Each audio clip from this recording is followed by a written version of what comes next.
একটু দাঁড়াবেন, আপনাকে একটা জল দিতে হবে, একটু দাঁড়াবেন। হ্যাঁ, একটু জল দেবো, একটু দাঁড়াবেন। এমনি জল আছে, খান।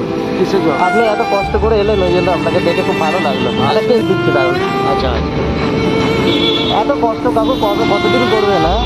কষ্ট করতে হবে, কষ্ট করতে হবে। ঠিক আছে, এটা খেয়ে তারপরে আপনি যাবেন, ঠিক আছে? আমি আগে দিয়ে খাবো। হ্যাঁ, ঠিক আছে দাদা।